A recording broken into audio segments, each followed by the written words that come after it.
is on the air on a Tuesday. Rain last night. A little murky out there as we proceed and bring you some sunshine.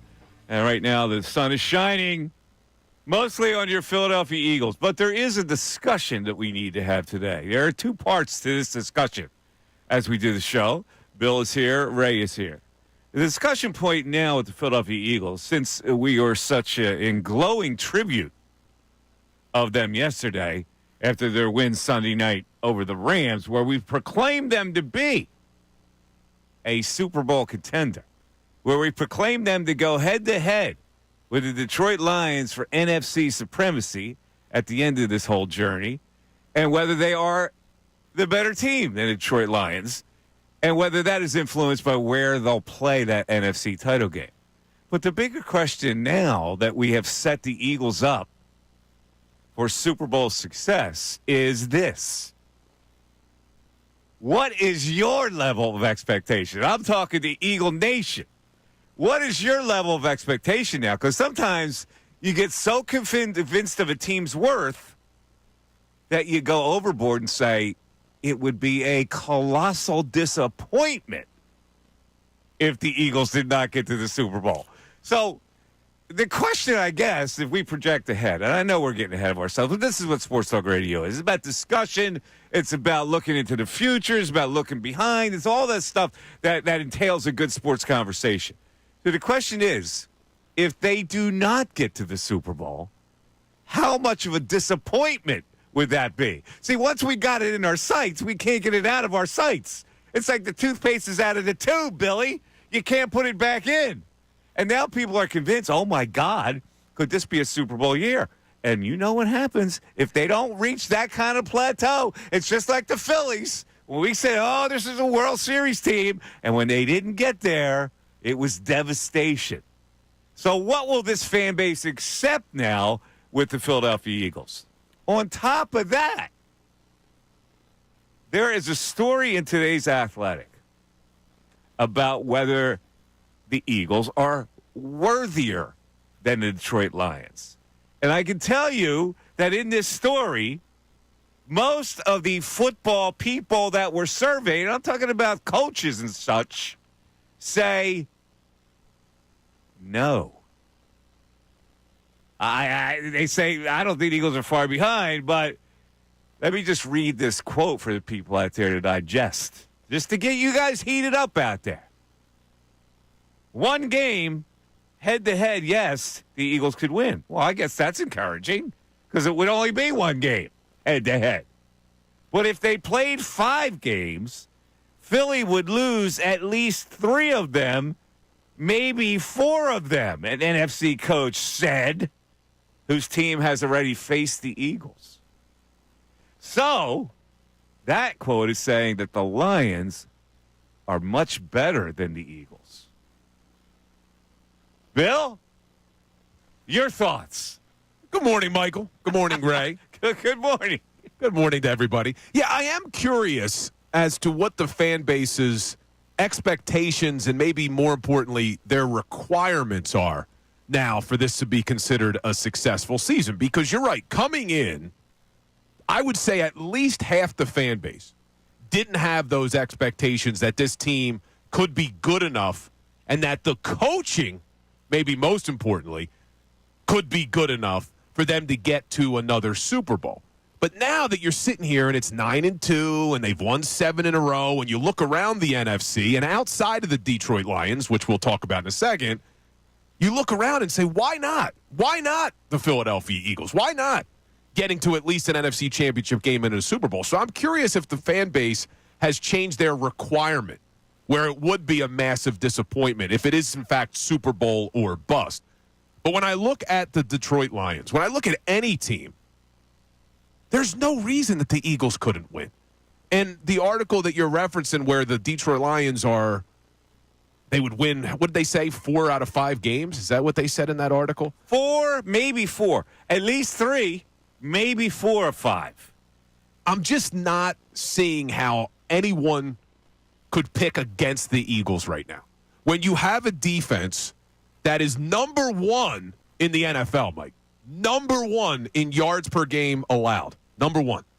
And then you have an offense that's top 7 that can run on anybody. We've seen it. Even defenses where they're supposed to have a good rushing defense, and they're going to be going up against another one on Sunday. When you have a rushing attack like that, and then you have a defense on the other side that has shown an ability to shut down everybody, how can you pick against the Eagles confidently against anybody? 4 times the Detroit Lions would beat them in a 5-game stretch? Then what is it, Eagle hate? This is an NFL coach that said this. Is this Eagle hate? What is it, personal? I think it's less about Eagle hate, and it's more about the Lions are the sexy pick now. That the Lions, coming into the season, everybody was saying the Detroit Lions, and they've done a really nice job. I can't say that the Lions haven't. They've won how many games in a row? 9? What they win in a row now? They're at 1, 2, 3, 4, 5, 6, 7, 8, 9 in a row. They're 10-1. So I understand the love about the Lions, but to say that they would beat the Eagles 4 out of 5 times is a stretch for me. I think You're taking that personally.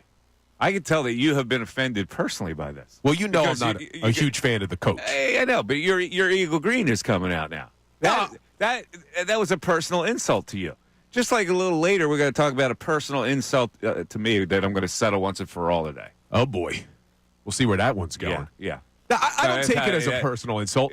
Here's the other thing, though, Mike, and I've said this a lot about the reason I think the Jalen Hurts hate continues. It's because people, especially analysts, don't like to be wrong. So coming into this season, there were very few who said that the Eagles were going to be a good team this year. I'm talking about nationally, national analysts. There were very few who said, oh, yeah, Nick Sirianni isn't on the hot seat.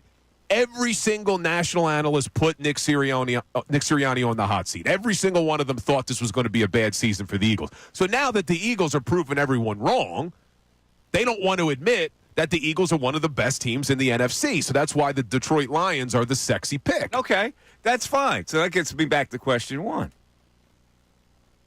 How devastated would the fans be if this did not happen? You're having it both ways here. Because you're saying that, forget the Lions being the, how could they be the consensus? How can anybody pick against the Eagles? And yet, if people buy into that, their only conclusion then would be, well, okay, then they should go to the Super Bowl. So what are the expectations right now? Since this caught all of us maybe by surprise, especially with this head coach who no one believed in, and all of a sudden they're rolling. No one? Well, except no one? Except you. More importantly, his players, Mike. More importantly, his players. Oh, my God. Here we go. Coach Bill on the sideline. Oh, that's just players are buying in. Oh, let's go to pep talk now altogether. This is a serious question for Eagle fans. When you anticipate this season now that they've gotten all this acclaim, and Bill is even on his soapbox right now saying they're better than Detroit. Okay, then. That sets up some tremendous expectations for people. So how are the people dealing with that now? If they don't get to the Super Bowl, would it be devastation? Or would you be going, yeah, you know what? They just weren't quite ready? See, I'm not going to go as far as saying devastated, and I am curious what the listeners think. But I do think that this is, when you say not quite ready, the defense is young. Yes, the defense is young. But your offensive players, what's the window right now? Saquon Barkley, as amazing as he has been, and we can debate whether or not he deserves the MVP or not, as amazing as he has been, we've seen when you give a running back this much usage, they're usually not as good the next season. What is he doing now? What is Bill doing now? So what I'm saying is, what side door is he opening here? The window is this year. Are you laying down an excuse if they don't get there? No, what I'm saying is, as much as I'm not saying it's Super Bowl or bust, should it be? Because not only do you have Saquon Barkley, just hear me out on this. Not only do you have Saquon Barkley that has a lot of usage this year, you don't know necessarily what he's going to be like next year coming off of a season where he's going to have 300 damn touches. You also have a weak NFC. There's no guarantee that next season, when you look around the NFC, that it looks like it does right now. outside of the Lions, would we all agree there's nobody that scares you? Yeah, nobody scares me. All right, that's not like it usually is. There's times where you go into a playoffs and you're like, all right, this team, this team. I'm trying to figure out what your point is here. You laid out an excuse. Well, but then, if they don't get you just got done saying in one breath they're better than the Lions. It's a repulsive that 3 of 4 they would lose 3 of 5 to the Lions. In fact, 4. And now you go, well, now that I think about it. No, what I'm saying is, and I don't want to get too ahead of ourselves. Right. What's he doing? I'm saying next year. I don't want to miss out on the opportunity that you have in front of you this year. You have a weak NFC. You have Saquon Barkley playing at an unbelievable level that no one could have anticipated. And what I'm saying is if they don't win it this season, if they don't come through and win the Super Bowl, there's no guarantee that, one, you have Saquon for 17 games next year, and that the NFC is as weak as it is. Your window right now is there. Your opportunity is in front of you. Right. Can you sort this out? Yeah. What exactly he's saying? I can do this for you. Go ahead. One, he's not opening a side door. He's closing a window. He's saying the window's this year, and he is doing everything short of saying it's Super Bowl or bust for him. Well, why won't he say it then? I think he's a little scared that falls on his head coach. So wait a minute. So you have laid it all out for you to say that they should go to the Super Bowl or bust. Yes, it probably is. And yet, somehow through a back channel, you're saying you would not be devastated if they don't go there. No, I would be devastated, I think, because, look, if they lose to the Lions in the NFC Championship game, I would find that devastating. Would it be a shocker? No. I think that if this team plays each other 5 times, it's an even split as much as it could be. You can't win 2.5 games. But I think it's a toss-up. You have 2 really good teams. But my point is, this may be the best opportunity that the Eagles have to win a Super Bowl. This is pretzel logic now. I got the headline for you if you want it. Bill Colarulo says it's Super Bowl or bust. But this is all pretzel logic. He's twisted my brain into a pretzel. So when we go to a break, we come back. Could you please play me Pretzel Logic by Steely Dan as our take-back song? Sounds good. Because he's fully in Pretzel Logic right now. 610-632-0975. But I want to know what the fan base is. Are you in Pretzel Logic, or are you resolute about this Eagle team? And how devastated would you be now if they didn't get to the Super Bowl? 610-632-0975 is how you get in to the Mike Missanelli Show by either phone call or text. And we're back after this. Now is the time to become a